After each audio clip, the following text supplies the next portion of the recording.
friends. I'm Victoria Van Arnam, and I perform as the Lady Victoria. Joining me today, my co-hosts are Nicole Skelly of the Gwendolyn Show and Olivia Harding of Music the Gathering. Hello, ladies. Hello, hello.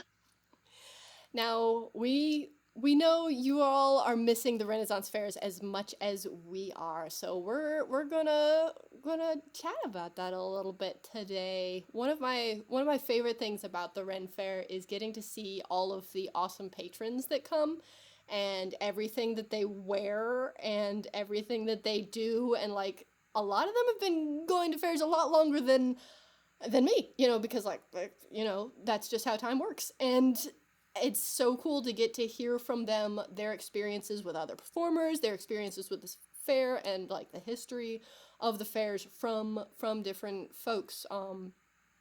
And there's also like the concept of Playtrons as well. The American Princess TV show that came out a while back did such a good job of describing what a patron is, and it's somebody who they're not paid by the fair, they're not like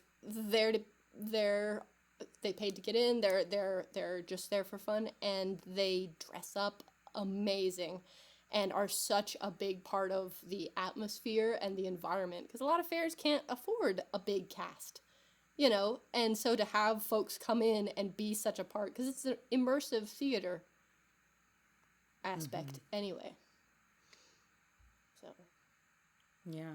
And it's always fun to have those, like the absolute optimal patron, and most of them are like this, are the people who are there to play but also recognize when it's time to play. Like, I love those people that will like wait till the end of a song and then like have a small interaction, make eye contact with you, seem to know that it's okay. And a lot of them are just, they've spent enough time at Renaissance festivals that they really get to know the pattern and the rhythm, and so know where they can slot themselves in, and it's really cool to watch. I like to, when you have the patrons that come to your show repeatedly and they participate where they're supposed to participate, and then afterwards they can come up and be like, oh, that was different and that was so fun. Like, they notice when it's different, and they also can share in the enjoyment that as a performer is a little bit different, because you're actually in the show, not watching the show, but they have been there so much that they're almost crossing that boundary of being like, oh, it's usually like this, but that was different. I noticed it was different. What were you thinking when that guy did that, or so-and-so said that, or you dropped the thing? And so it's fun to have almost like a not quite a peer, but almost a peer for that show. Yeah. And doing a solo show. Oh yeah, sorry. Doing a solo show too, to be like, I don't have a partner to go backstage and be like, that moment was awesome. So I have a couple patrons that can be like, that moment was awesome. And I can be like, oh my God, I know. I love when we have new songs that we're debuting and we have those patrons we can trust and just go up and be like, what'd you think of that? Was that okay? Was that a good song? And like being able to have, because like, I don't think that rock bands, or maybe they do, who knows, I don't know.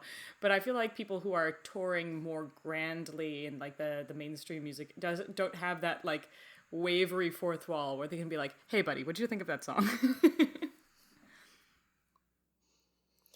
for real, and the camaraderie with it, like I'm also a solo show, and I've got a lot of equipment that I'm hauling around, and so I often will employ, whoever I'll see them in the audience, and I'm like, oh boy, so and so is here, they can help me out. At the end of the show, I'll eye contact with them. It's like, oh, hey, I've got to go, all the way to the pub sing right now. Can you help me? And it's such a joy to get to spend that 10-minute mountain climb to get to the other side of the festival with a new friend, and we get to kind of all be in it together. And yeah, the noticing the show, because like we're constantly changing our shows, even if we have the same show, like it's always different. And the three of us in particular have very, very variable shows. Like there's a lot of different things that happen in them because of the improv aspects of it. And so that's always super cool to have somebody that can respond to it and be like, oh yeah, like I wasn't expecting you to do this, or oh no, your power went out and you really, treated that well, or oh, I still just really can't hear you from the back row because management won't let you turn up loud enough. I feel so bad for you. But, like, and it's like, oh, thanks. Write your letter to management. About equipment made me remember one of my favorite patron, or I wouldn't say favorite, because I don't want to say favorite patron moment and have it be a gift, but I'll say one of my favorite patron gifts instead, which is that we all know, like, dragging equipment across the country and using it outside breaks so easily. And we, as Music the Gathering, have gone through so many tip vessels. It is insane. Like, and we've tried different things. Like, at one point we had this little balsa box that we had, like, Velcro to try and keep it closed, but then it kept falling over.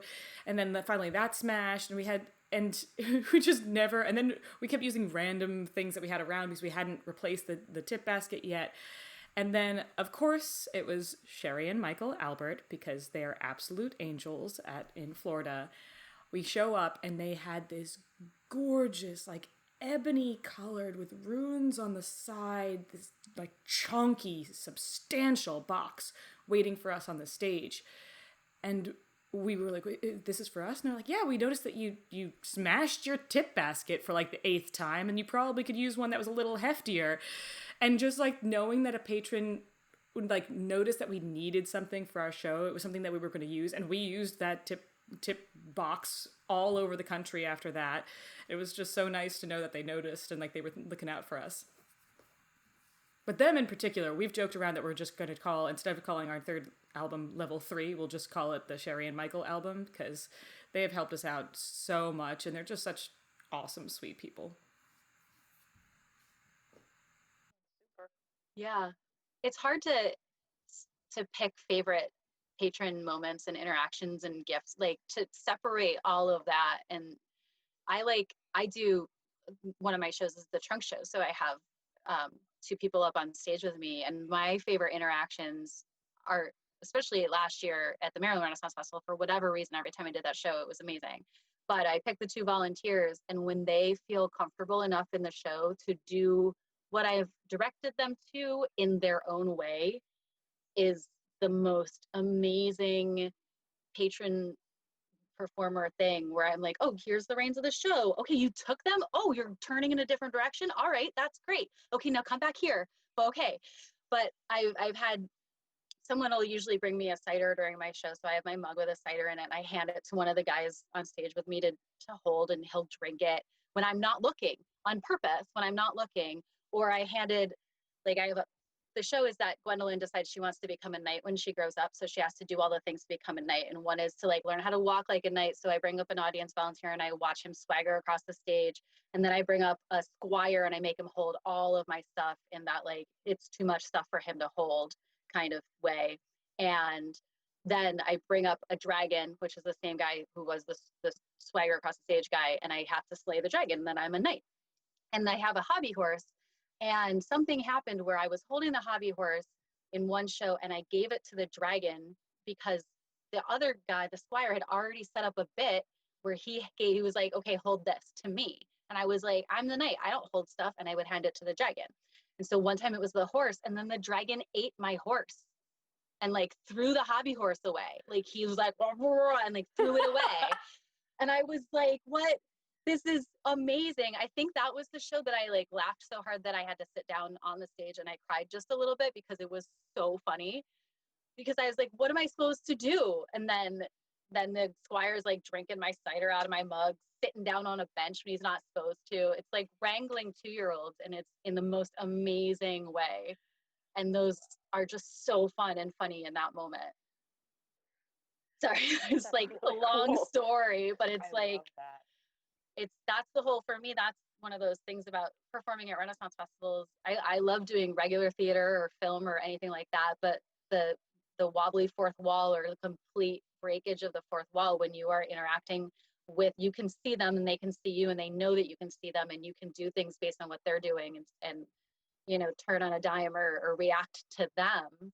That's, like, my favorite. Like, we're all playing this game of make believe together. You're just as important as I am. And when you feel you're just important, I'm like, okay, I did that. I can quit now. I can go home. And I love that Music the Gathering's call is let's play. And so people take that to heart. And I remember, I mean, there's, like you said, there's so many amazing audience moments, like when we have audience volunteers and stuff. But just an example of one is that we had a patron in Colorado show up, and he'd seen our show hundreds of times, and he shows up and he has a binder, and he just goes, "I am your dungeon master for today. We'll see how well you guys do." And every song was like basically treated like a battle, and we kept leveling up. And I remember, I think it was like the second song we did, he just pulls out of his pouch this like fluffy wolf, and he's like, "Liv the druid has gained an animal companion." And at the end, if you, like, anyone who's seen us, we have these buttons that say level 15 on it. At the end, he distributed our level 15 badges, and people are like, "Are you guys really level 15 when you play D&D?" And I was like, "I've never gotten above like level 6, but according to this guy, yes, we are." Oh my gosh, that's amazing. When the audience member like prepares and they've watched it enough and they came to prepare, and it's not I've been thinking of a place where I can throw you off or mess you up in your show, but it's an addition, and it just raises the level of your show so much. It's so like meaningful in a performer way and in a personal way, where it's like this person really wants to be here with me, like this person's invested and they want to do something with me, instead of, "I'm going to try to mess you up," or "I'm going to say this in the wrong place."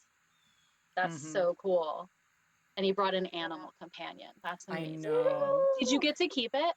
No, I didn't think he has a young daughter, so I was thinking, I think this might be hers, but I just remember that Asia was very angry that she had decided to be a rogue and not a druid because she did not get the animal companion.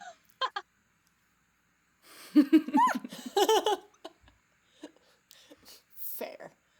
I do a little bit. I bring like a child on the stage, and they play the dulcimer with me, and so that has like, you know, like we're gonna get through the song, and it's obviously gonna be Twinkle Twinkle by the time we get through it, but like how effective they are really varies pretty wildly, and honestly the bit can go on without that. But I've had some people either take it really all the way and just absolutely like nail it, and others that are just like, it's like, yes, here we go. But my favorite is when they get the music and they can hear it well enough that they'll clap along, like right with it, because that just adds so much to it. Because again, I'm up there by myself. I would love to have a percussionist. I'd love to be able to pay a drummer to be like right there and just absolutely like nailing it along. And the fact that the audience can provide that kind of rhythm and like help to keep everything on and really elevate the sound in that way is a big help sometimes. So that's definitely my preferred. And I also really like getting art. I know it's like a dumb thing, but I love getting art. There was this one lady in Pittsburgh who made like these Sharpie drawings of all of us. Like, and I really like, it's just absolutely incredible. They're like black and white reliefs. She did a lot of the Crack Show. I've got one. I don't know, did she do Music the Gathering or not? The black and white ones, yeah. Yeah. Okay, so Liv's got one. You know, and they're huge. They're like, and she put in a considerable amount of effort into that, and it's just like, this is so cool. Like, I really think that art classes should like be kind of intersected into the Renaissance Fair whenever possible, because we are all unique looking characters and things. Like, we're stuck on a stage for 30 minutes. Yes, we're going to be moving around, but like, if you want to get good at sketching, come to the Ren Faire and just do it, because you can do that. And photographers, oh my gosh, like the photographers get so much like practice in outdoor lighting and weird lighting, different setups, and just a crazy variety of looks, you know, to shoot.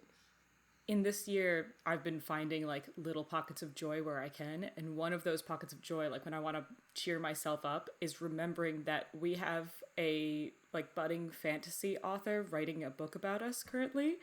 And so every once in a while I'll be like 2020, and then I'll be like, J.H. Fleming is almost done with her first draft. And it's just like this little like buoyancy that someone found inspiration in our characters is so nice. That's so good. I think that somebody is writing a book featuring Judas and Magnolia as well. Like I've heard that something like that is happening too, like using them as characters in the thing. So like that's such a cool thing, like that you've created such a something to even just spark a little bit of interest or a little bit of Inspiration. right, yeah, and like an exposure too. Like I think that that's such a big part of why we do the Ren fairs, is to try and show people a variety of skills and a variety of things. And because in the olden days, festivals were just like a time of joy, and like, look at all this crazy stuff that can happen, right? I don't know, but yeah. So my show is often billed as an edutainment program, so I'm often aiming to explore the hammer dulcimer in front of people, showing them this is an instrument. It's not a piano, it's not a guitar, it's not one of the three things that you've ever seen on TV before. This is something completely different, but it is the historical grandparent to the piano and the drums, or relation to the drums. And people love it. They can play it, they can look at it, they can touch it, they can see it. It's so visceral, and it really can make an impact on people. And I've met a lot of people over the years, and sometimes they'll come up to me and they'll be like, this is the sound I've been looking for. This is that instrument that I have heard somewhere and couldn't figure out, because what is it? Is it a harpsichord? No. And it calls to some people, and when it does that, they have to have it. Like, they have to come to it, and they're expensive. You can't always just go down to the, Sweetwater and grab one for $100. Like, you're gonna put in at least $300 to $400 for your first one, this kind of thing. But people do. Like, they see me at the fair, and then they come back the next year and they say, hey, I've got a dulcimer now. Like, I'm doing it too. Like, I'm learning it too. And it's like, good. Make music. Make art. So cool. I have, with the accordion, it's funny because it's that exact instrument where the number of times I have an accordion in my attic, or my grandpa played an accordion. I get that, I think I would say at least once a weekend. And it's so nice just people being like, oh, that's how that thing is played. I've seen videos, but never actually. I have an accordion in my hallway. Can you play it? Make noise on it. That's what I do. That's the best I got. I keep saying maybe I should take a lesson, even like a tiny one from someone on the festival, and then I forget. And which I like to think, when I'm being kind to myself, I think that maybe it's a good thing because I'm creating my own style of accordion playing that's not traditional. Like, I do a lot of droning, but then on the other side of things, it's like, maybe I should learn how to play this instrument. I mean, Amanda Kitchens is stuck on a farm somewhere. You could probably get her. Some, she would be a great virtual lessons. She would be great fun. Awesome. Yeah. For real. Yeah. Ugh. I would really love a lesson on the dulcimer. I've taught before, and it's really cool how much you can learn when you're teaching, but like, it's just, it's always trying to, with instruments, it's never you're there. It's always a push. That's what I was remembering that this year last year, a friend, we did like a swap. He gave me guitar lessons for voice lessons. This is Finn Bender from the musical Blades. And I told him, I was like, I've never given voice lessons before. And he goes, well, let's do it. And going through my old voice lesson notebooks and remembering everything I'd been taught and demonstrating and like going through the warm-ups again with him, I'm like, am I getting more out of this than he is? I hope not, but who knows? Yes. That's the wonders. It's the wonders of that. But we've talked a bit about like the educational side of fairs. Gwendolyn, you said that you liked some of the classes that were available up at your fairs, or did I mishear that? So I was on cast at the Sterling Renaissance Festival in upstate New York for 6 years, and their training program is full weeks of rehearsals leading up, like 5 weeks leading up to the festivals, Monday through Friday. So part of the things that they study in that rehearsal period is the history of the time period. And it's not just Queen Elizabeth became queen on blah blah blah, 1558 or whatever. Was that when she became queen? Now I should know that. Or is that her birthday? That's her.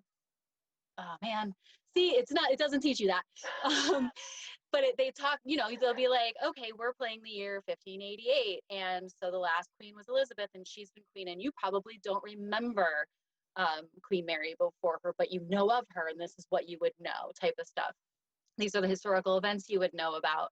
But also they talk a lot about how to get yourself a little bit more into the mindset of an Elizabethan, to where you think about what that person's life was like. We had a whole discussion one year about complacency, and how we in the 20th century, 21st century view complacency, and how Elizabethans might have viewed complacency, what it would have meant to either group of people, and what it meant to like do a good job, or what it meant to climb the social ladder, and how accurate or how easy would that have been for people in Elizabethan England versus how easy is it for people now, and stuff like that. So that's some of the stuff that I love. And as much as I love all the Tudor monarchs and want to learn everything I can learn about them, the books that I really even more love are the ones that are about daily life in the time period in the 16th century, or in Tudor England.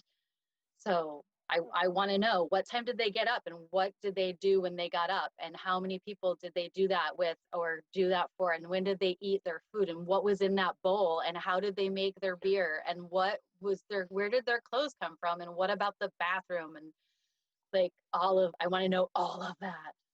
Oh my gosh. So that's, and I for me also, it took, because I started, part of the reason that I wanted to do Sterling specifically, I hadn't been to other fairs, but I wanted to do Sterling specifically, was because I wanted to be more immersed in the time period. And it's not a reenactment. They make a very big distinction about it. It's not a reenactment, but I wanted to be immersed more than some other fairs are. And it took me a while to be okay with going to a fair that was more of a fantasy fair, that was not historically accurate, and not being mad and being like, stop calling this of this, that's not what you would have done, or whatever. And to realize and like accept it for myself that they're not trying to be accurate about that. So it's okay that they're not accurate. If they were trying, right, not as good. Like there's the Oklahoma Fair, when I was there, had Queen Elizabeth and King James at the same time, and they were not at the same time, and they did not ever meet. And I was like, why? And they were like, we're having fun. And I was like, okay, they're having fun. Okay, I can be okay, it's fine. And they were really nice people too, so like I had a good time at that fair. But is it Sherwood that tries to be quite historical and medieval? Is that the one that's... Yeah, I think that they are, because there's so few actual medieval fairs on the circuit anymore. There's Hogtown Medieval Fair, which is set fairly medieval, and there's a lot, because it's run by the city of Gainesville, so there is a lot of actual, like, education, like, push on that, and the SCA ties in real tight with it. And then Sherwood, I know that they're very serious about their costuming is all very medieval and everything. And it's like, I love a good medieval costume, like the Gates of Hell dresses, and the so way freeing. that the lines can be so clean, and like, it's just, you can get a bad Renaissance themed costume really easily, but you can have a decent medieval themed costume pretty easily. And I bring them up because we were seeing if they had any room for us in their schedule. And as part of the packet we sent, I spent way too much time doing research on medieval clothing, trying to find a specific culture and look so that Asia could wear pants and still play the cajon. And like, I had all these pictures and I was like, look at this like Middle Eastern medieval person. And like, I think I spent more time on that than the actual, this is why you should have us at our festival. But it was fun doing that research. It definitely, it blurs lines, because there's a couple other fairs that are called medieval fairs, and maybe the cast leans that way, but it's not. Like Camelot Days is a medieval festival. True. Oh yeah, that makes sense. But yeah. But just like, I mean, all the lines are blurred completely. Yeah, right. Yeah. It's a great fair. Like and their cast is super duper. It crosses over a lot with those folks cross over a lot with the fight crew that works at Hogtown. So like their costuming is a lot of the same stuff, and some of their interactions are like with the Thieves Guild. The cast community in Florida is really powerful, and the fight community in Florida is very, very cool. Like they've really got a good grasp on what they're doing, and a lot of interesting leadership.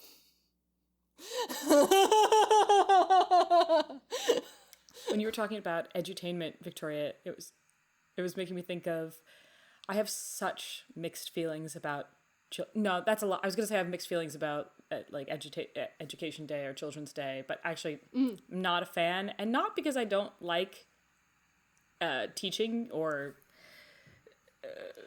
trying to like reach the youth. But what I remember is, like, I'm not a big, I don't love children, and the reason why that is because as a child, I didn't love children, because I was the one who was like, I would like to sit here and listen to 50 minutes of the history of sea shanties, and all my friends would be like, meh. And so whenever Children's Day comes around, I'm like, oh, I've got this little nugget that I can teach them, and this little nugget I can teach them, and then the children actually arrive, and you're like, oh, what we actually are going to do, which is amazing, I will say, is just give them a beat on our giant devolve and have them sing all of, I just forgot the name of it. Old Town Road. Is that what it's called? No, really? Yep, that was Oklahoma. Oh my gosh. Like, we were like, we could do our set right now, but no one's listening, so let's just start a beat. And this one girl did the entire song for her classmates, and they're like, woo! And I'm like, well, they had an experience today, and that's what's important. They did not hear me talk about the difference between Cape Cod Girls sung in 1840 and Cape Cod Girls sung in 1860, and no one cares. And it's hard. You got to pick your battles on student days, definitely, because they are hard and they are draining, and the kids are not there for you mostly. They're there for the joust and to run around. Yeah, I was trying to do my show at the kids at student days, the storytelling show, and I'm like, elementary school kids they don't get this. So the next year I made a sign and I was like, ask Gwendolyn about Tudor history. And I came up with my like, how do you think they got around? Do you think they drove cars? Kind of stuff. And I had one really great show and one show that didn't work so good. And I remember that 1558 was the year that Queen Elizabeth became queen. She was born, she was 25. She was born before that, in 25 minus 1558. I remember it. I was like, wait, no, this is it. This is it. Gotta look September back. 6th. Yeah, it's a callback. Comedy gold. Mm-hmm. Yeah, because wasn't it 1560 that the Armada happened? No, that's 1588. 1588. Oh yeah, that's way different. Yeah. Gotta go back to my history books. And I only really know that because 1588 is the year that Sterling portrays a lot. So the Armada was the thing that we would talk about. The Spanish Armada was the thing we would talk about because it would have just happened that year. In terms of children, though, even though I'm not a huge fan of children, I do love finding that the one or two children, like the kindred soul children. Like, I remember in Oklahoma, because I'm not obviously Liv is not a princess. She's not even like a badass character that will necessarily attract a certain type of like young child. She's kind of dopey. And then this little girl, I think maybe she was like 8 or 9, had like a long, like brown mossy gown on and a staff. And she's walking around like talking to herself and then wants to come take a picture of me. And I'm like, you are the little weirdo child that I was, and we are going to be best friends. You are a druid. Baby druid. You Yep. found a druid. So fun. Aw. Yeah. I enjoy student days. Like, there's a lot of independent acts who have trouble with student days because it is just such a lot. And I feel bad for the vendors because it is difficult depending on how the fairs deal with student days, how they set them up. It's either usually a Friday or a Monday or something, or a series of days, and sometimes you don't get paid as much for them. Like, there's a lot of politics and stuff that goes on with student days. But the music aspect of it is is I do really pretty well. Like, kids are one of my main target demographics with the dulcimer anyway, because like they hear it, they see it, and they wanna come be a part of it, and normally that's a pretty much guaranteed tip there, and it's lovely to get to show them the instrument, obviously, but like on student days, like it's just a mass like of kids around the instrument like constantly. And my favorite is when we get band kids coming in, like, you know, when it's like, and because you can spot them, I mean, they're pretty obvious, and it's like, all right, you tell me, you know, tell me about your circle of fifths, like how well do you know your circle of fifths? Let's go. And I'll quiz them, and I'll talk to them about the practical aspects of music and try and get them to understand that there are more instruments in the world than just what's been shoved down their throat through Western exposure to Western classical music. Like, there is so much more that happens that you can incorporate into your work and grow from without having to like learn and love. You just gotta know. Know. A huge thing. I remember I mentioned before we hit record on this that I have a very like pop mainstream a cappella group that I'm in, and we were once invited to perform and then do like a talk back at a Teachers of New York City like meeting, like, you know, go in at 10 a.m., do a small concert, then chat. And one of the teachers asked that as musicians now, what did we wish we had as part of our music education? And I answered, I said, I wish that folk music was represented better.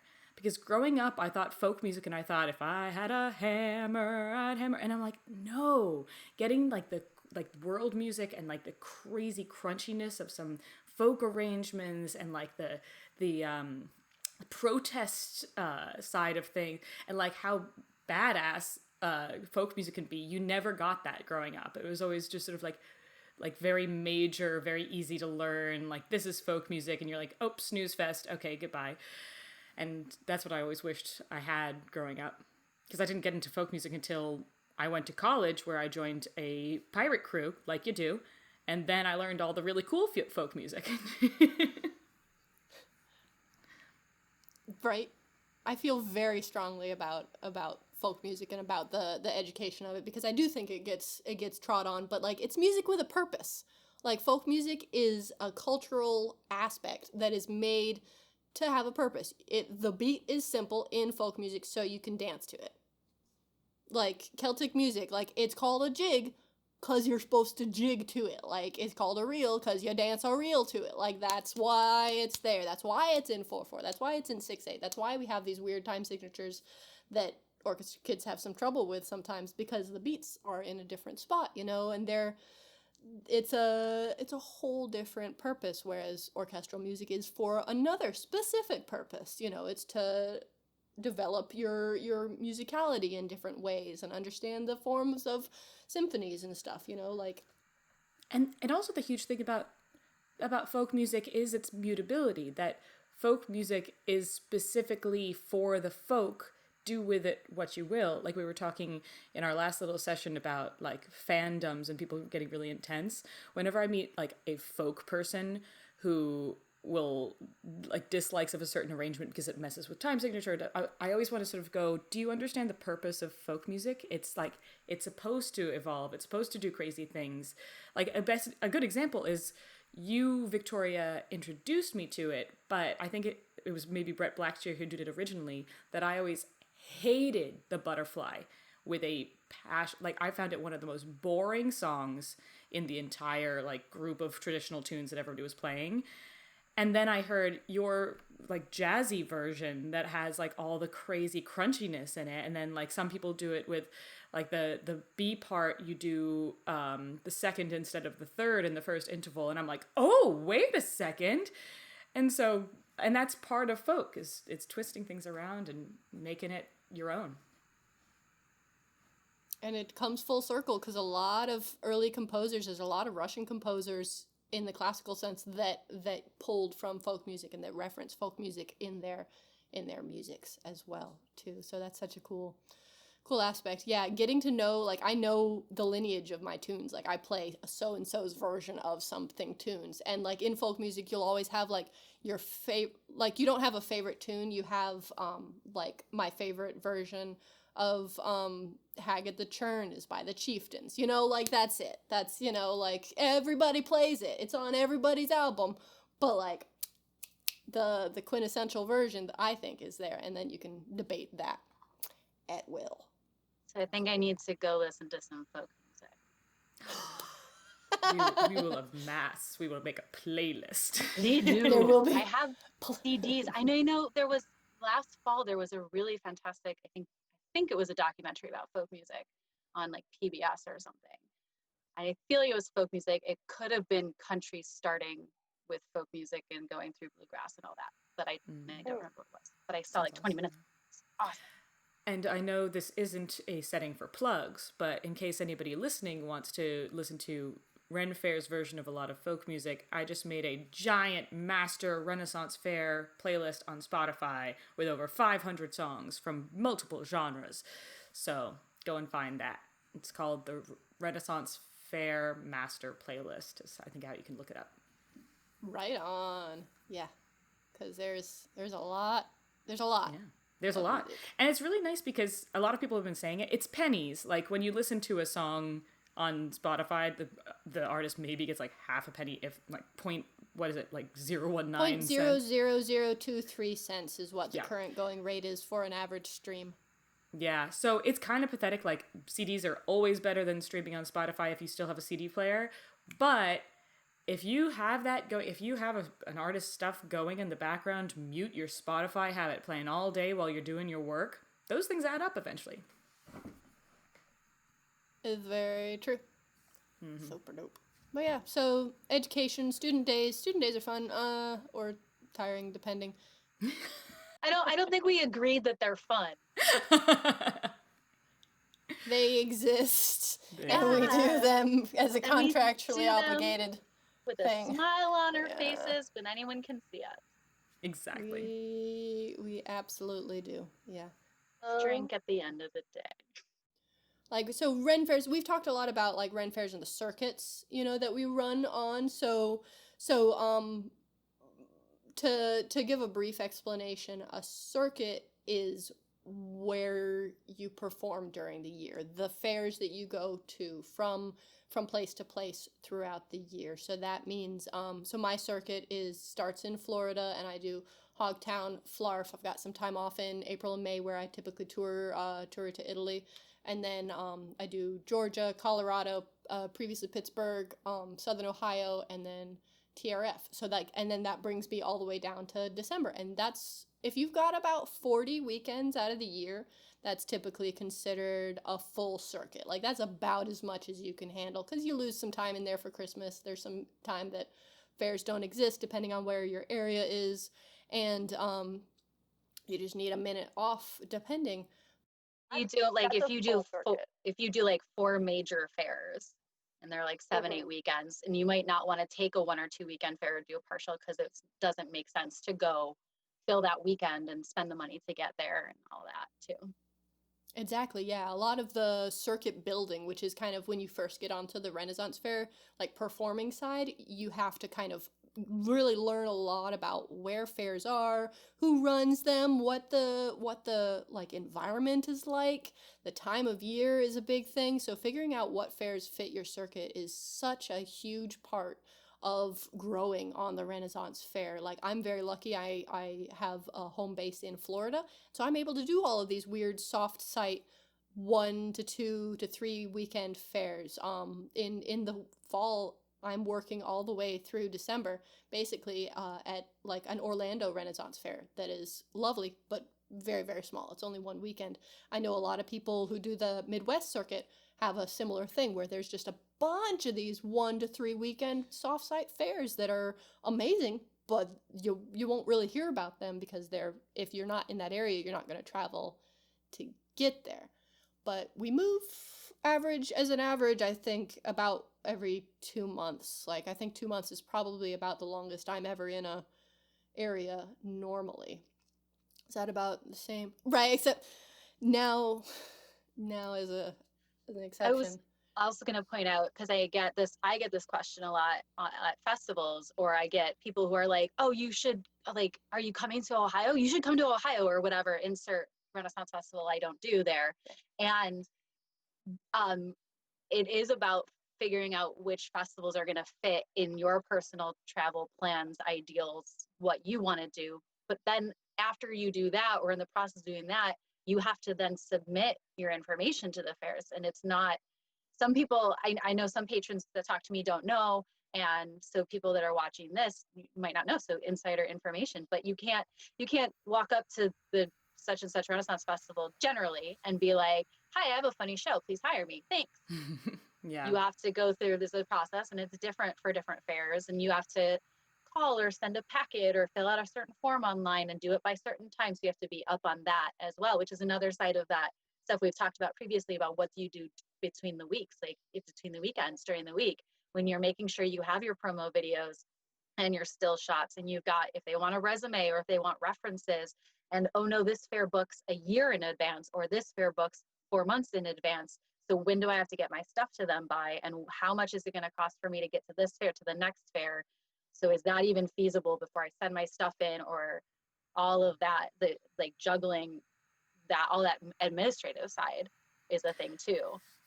Yeah, and then there's the trickiness, like even if you had like that wonderful situation where it is like, oh, this person wants me at this festival, it's in this chunk where I don't have anything, but there's still the difficulty of having to apply. But more likely it's like, oh, it would be great to do this festival, but there's one weekend that overlaps with another festival. Will they hire me for all the weekends except for that one weekend? And then they come back and say, can't you just not do that weekend at that other festival? And you say, well, I could ask, but the owner is temperamental and I do 2 festivals with him. So if he doesn't like me asking to have that one weekend off, I could lose 12 weekends of work instead of just True one. story. True story. Yeah. So it's I mean, it's anybody who's self-employed, who does like the gig economy understands this, but there's so many tiny little nuances going into our circuits each year. Absolutely.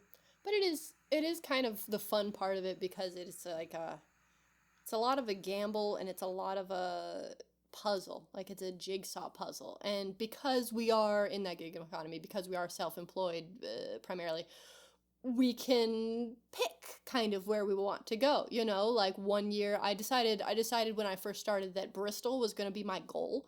Like, I wanted to go to Bristol. All my friends did Bristol. I really wanted to go see the Ramblin' Sailors. I really wanted to go see New Minstrel Review in their like great stage there, and Misty Bernard was there, and I wanted to go and see these people. And so I made it my goal for like 3 years to get up there, and through working my butt off, I was able to go there, and I performed on 5 stages with like 4 different groups, and it was absolutely a phenomenal time to get to go and experience that fair. But I had like 1 weekend off in between, like just all of this other stuff going on. So it was just such a cool thing to get to try out a different fair, to get to go and see someplace else. And Yeah, there you go. I don't know what both of your experiences have been in terms of staying at a fair for multiple seasons, but my experiences have very much been like, when you leave, you're not sure if you're coming back. Like, it's not a guarantee. And it's never a guarantee. Yeah, and there are, like Arizona and Carolina do multi-year contracts, and I think a couple other fairs might as well, but they have a thing that they can break them if they want, I think, right? So in the idea of oh, you get a weekend at Bristol, oh my god, it's amazing, because my sword fighting show did a weekend at Bristol too, and we were like, cool, okay, we want to come back next year, maybe we can do 3 weekends, and and that didn't end up happening. And so if you are in this position of, oh my gosh, I get to go this one weekend to this awesome fair, but it means I missed the first weekend of this 8-week fair, I can probably get it off, but I might get Bristol next time, and you leave that show hoping you're going to get it next year, and you don't, then you gotta start a couple steps back again. And so one of the horrible things or for me, most anxiety inducing things is that like, okay, I left that fair. I did a good job. The entertainment director and I are friends, or they said they liked my show, and people came, and there were a lot of people that said they emailed the festivals to tell them to come bring me back. But I won't know until a couple months from now whether they're going to have me or not. So I don't know whether to look for more gigs. Do I start sending out more information, putting out feelers for other festivals, or do I just kind of expect I'm going to go back? And it can take years when you're getting on the road. It can take years to get established. And like these 3 fairs I do every year. Maybe the rest of your year is fluctuating, but some people get really lucky and nail it right off the bat. But some other people, some other times it's harder. I don't know. I know Victoria, probably not an issue as a solo, or maybe you did have this when you were in like multi-person bands, or if Gwendolyn, you had this when you were in multi-person group, but I've had multiple people be like, oh, well, can you get an understudy that day? And like, we've only twice, I mean, knock on wood that we've never had a really emergency issue where we've had to like swap somebody out. But there've only been 2 times when there have been Music the Gathering gigs where all 3 of us haven't been there. One was, it was just Asia and I because of a family event for Mark, and we called it Music Gathering, the girls' room. But, there was another time where I couldn't make it. It was a really cool gig that I had said I would do 3 years prior. So I was like, I guess I kind of have to do this. And the amount of time that Asia and Mark had to put into, like, we cut all accordion songs. We brought somebody in who could sing and play guitar at the same time. They trained her for a solid like week. They had to like fly her in. Like we probably lost money that weekend. And like, so people don't understand that like, no, you can't just like throw in an understudy at the last second, because A, they don't exist, and B, like everything's so tentative in terms of how things are set up that you might even be better off not doing that weekend. And then there's the guilt of also letting down your fellow performers, which is a huge thing as well. So many levels. Yeah. Oh man, I remember this one crazy time. Olivia, you had a job, and like it was like President's Day or something. So it was like, we always work on the weekends. All right, so every week we would work on the weekends, and then like this one we happened to have to work on like a Monday or a Friday or something, and you didn't know. I somehow missed the memo, hadn't asked for that day off work. Oh my gosh. And so this poor woman had to you did your morning show, and then you like drove to the Panera that was closest by to get to the Wi-Fi to log on and do your job, and then like drove back, right before your next show, and then performed again, and then drove back to the Panera to like be able to fulfill your contract, absolutely, but also fulfill your mundane job that you had at the time. Like, yeah, major props. Thank you. But oh my gosh, like. Wow. Speaking of mundane jobs, I don't know what your housing situation is, Gwendolyn, but Victoria, you've bridged the line a few times, but I do sometimes feel like I might be cheating in terms of being on the Renaissance Fair circuit, because I haven't been in a tent since, I think it was like 2015 Pittsburgh or something like that, for like one weekend, because I've so often had a mundane job, is a very good way of putting it. So I have to work from Monday to Friday and need really good internet. So I've always done the Airbnb thing, sometimes with you, Victoria, which has been delightful. Wonderful housemate, if anybody's wondering. But yeah, so then like when people ask me stuff about the Renaissance Fair, or like anytime, I don't know how many of us have considered like, maybe one day I shall write a book about the circuit. I always think, I don't know if I have the right to speak about this, because I'm not one of the people who's on the campground every day, who's like really like living the truly nomadic, my house comes with me life. I'm always in some home, and then pack up everything and unpack and unpack it. I mean, you're performing at Renaissance festivals a large portion of your year, so I think that you can speak on it if you're just having a different experience than some people. I haven't stayed in a tent since Hogtown in like 2015 before I went solo, because then also I was like Gwendolyn is way too much work for me to stay in a tent. Way too much work. But it is, for me, it is like, and my house doesn't come with me. All my stuff lives in upstate New York, and that's where a lot of it lives all the time, and it makes me very sad. But it is, that's another question I get a lot from patrons, in addition to like, what do you do during the week, and can't you just go to this other fair, is so what, like, where do they put you up, where do they put you, how do you live, where do you live, and stuff. Yeah, that's a big question, and the concept of that is, yeah, like, and there are different ways. So I've often lucked out and I'll group on with a larger group, either Music the Gathering, because I am solo, so I can, if they've got like a, whatever, 3-room house, I can go in there and fill space in there, and it all works out for everybody. But like organizing that kind of thing, it's a lot, and logistics, it's a lot. That's the most stress of my year. Like, it's not like writing new songs, not even, surprisingly, not the sound equipment. More stressful is finding housing for myself. But it's that funny now, line friends, where... that is a large statement there. Not Right? as stressful as the sound equipment. Yeah. They might be like completely on par, to be honest. But like, it's so tricky because in order to, for example, Colorado is a good example, that Denver is becoming one of the most popular cities. Victoria knows what most popular cities in the world. Tons of people are moving there. So every year you're like, will I be able to afford to even go to this festival? Because all of the housing prices are just creeping up all the time.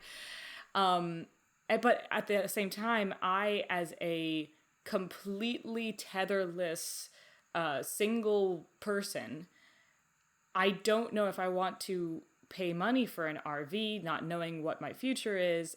And also, I am a completely useless with my hands. Like, all of my skills are up here, nothing with my hands. So the idea of like having to like do the rigging and the tanks and the, like, I can't even talk about it because I'm so pathetic in that regard. So the amount of education and assistance I would need in order to do something like that would be insane. It's intimidating to think of. It Like, really is. there are people on the road that are like, oh, I just bought my new trailer, my new fifth wheel. I'm like, wow, how do you drive that? How would you drive that? Like, it can be so intimidating to try to figure that out. And it's one of the benefits of doing some of the larger shows or the longer shows, is that you don't quite have the same like logistics problems to solve, because you're going to be there for 2 months. So it's much easier to say, I'm going to get an Airbnb for 2 months, or like plant my stuff for 2 months, or unhook my trailer one time in 2 months, rather than if you're doing a whole lot of small shows, and are trying to uproot or find hotels, or where do you stay in the weeks between and all that stuff. Yeah. So I say that I live out of my van, and that's mostly true. Like, I've slept in my Scion. I had it converted. I've got a bed in it before. I've recently upgraded to a Nissan. I can stand up in it. It's like Woo! one of those, like, you see those like box trucks. It's the small version of that. It's a little dinker thing, but it is fully customized and ready to haul dulcimers. That is its main purpose. Hauling hammer dulcimers and letting me sleep while I'm on the road. But I can camp in it for sure, and I've done it like at Flarf, but it's most comfortable if I camp for like 5 days and then can go to a house to do some other things and then come back and reset and stay again. So I have a very specific setup, and I've like worked it to be as malleable to different circumstances as possible. And I also work really hard to be able to afford to be able to stay in a nice house, where I can maybe just go camp on the weekends, but stay in a house on the weekend during the weeks. And that's what I saw that from a lot of the older performers, the Harper and the Minstrel in particular. They have had some very, very kind patrons who have opened their home to them. And these are just wonderful people. And they are able to stay with patrons who have then become very deep friends, and get to, be in a comfortable place. Because as we get older, you don't always want to be out in the hail in a tent. When you have a patron who you fully trust, like they haven't it wasn't right off the bat. It wasn't weird. I No, had that yeah, happen this year, and like I tried to, like, patrons that we completely trust said, we have an extra room next year. Would you want to stay in this room? And like I had to almost stop myself from crying, and I tried to, like, without making it weird, try and express to them like how much that would mean to not have to worry about housing, and like it's such a gift just to give a roof to someone, you know? It's like, do you want me to cook food for you every day? I'm terrible, but I'll do it for you. So yeah, circuit building and logistics and people who are amazing. So there is something called a golden circuit, and Nicole mentioned it earlier about like getting booked for just like one or two like big fairs. So the Paradise shows are Colorado and Pittsburgh, and they're owned by the same person. And that's, you know, they both run 2 months out of the year, so that's four months right there. And then Arizona and Carolina are owned by Siegel. Yeah. Is that correct? Arizona and Carolina are owned by Siegel, and so that's another 4 months. So that's 8 months out of a 12-month year. Like that's a lot. That's enough, like, to do it full time. Maybe add a Texas show in there if you're feeling frisky, and you've got enough to do. And so we call that, like, I call that the golden circuit, you know, and the folks, because they only have to deal with 2 entertainment directors to get 8 months of work. All Three. right. Arizona, Carolina have different entertainment directors. Oh, has separate? Beg pardon. 3. I think I had to deal with like 9 last year to finish my circuit. And they're all Like- different. They're all different too. They're Some of all- them are really good at emailing, and some of them are really good at calling. Some of them are not good at either of those things. Some of them expect you to always be on them, and some of them, and they'll tell you right out too, like, I won't have time to call you, so bug me. And I always appreciate that, because otherwise I feel like I'm like, poke, poke, poke. Hey, I'm a needy actor. And I don't want them to think, you do not want them to think that you're going to be a needy performer, because they will not hire you. But yeah, Right. they're all different, and they all have different restrictions. Some of them have a lot more free reign than other ones, and some owners are like, I'm going to make all the final decisions, and I just want you to talk to the people. But you want to, like, entertainment director, you want to hire these 5 people, and I say no, I'm going to hire these other people that you didn't even look at. Everything is you different. never know. You have to learn how to deal with that many different personalities in your negotiations. And that comes back to like dealing with variables and dealing with change, because it's just like you just have to roll with it. It's never going to be the same, and you just have to learn. And we've chatted about this in like female circuit performers, specifically groups, but it's also important, sadly, to know, like, me in a mixed gender group, which people on the circuit does Mark need to speak to on the phone, and which ones can I or Asia speak to in terms of getting the best results, and also who prefers the phone, who prefers email, so yeah, a lot of different personalities, as you say. Yeah. It's a learning experience. And it's involves, on my part, a lot of spreadsheets. Well, you know how much I love spreadsheets, and I know how much you love spreadsheets. Some of my favorite moments in Florida have been Victoria finding the best cafes with Wi-Fi, and us just going and camping out and being accountability buddies for each other and just getting a lot of spreadsheet work done. That's awesome. We might be the odd ones out on that, but it's a useful skill. Useful Yes. skill. I'm not knocking it. I'm not knocking it No, at all. The more you hang out with us, the more you will. It's just going to encroach on your life. Oh yeah, no, I'm making a list of all the things I need to learn from you guys, like folk music, Audacity, GarageBand, spreadsheets. I still need to learn OBS. Yeah, see? I'd also love to learn stunt work. That would be amazing. Ooh. And I'll teach you how to swing dance if you want. Yes! Oh, I was like, there's something else she said she knew how to do that I wanted to learn. And it was swing 100%. dance. I'll teach you how to swing dance. Nice. Yeah. As soon as we can do that, they gonna be some dancing. Yeah. In our Renaissance Get our festival in the Lindy woods. Yes. Us, my bandmates, and Victoria. Yeah. I almost thought I didn't want to go for a second, but then I was like, no, I do want to. Thank you so much for joining us, Ren Faire fans. And I've been Victoria Van Arnam, also known as the Lady Victoria. You can find me at the Lady Victoria on all of your favorite platforms. I stream every Monday night at 6 p.m. Eastern on Facebook. And I have been Nicole Skelly, and my show is The Gwendolyn Show, and you can find me on Facebook, YouTube, and Twitch under The Gwendolyn Show. And I am Olivia Harding. I'm Liv the Druid from Music the Gathering, and you can find Music the Gathering at musicthegathering.com, which is also where we have our trading cards representing musicians from all over the Renaissance Festival circuit, or on social media at Music the Gathering Band on Instagram and Facebook. Awesome.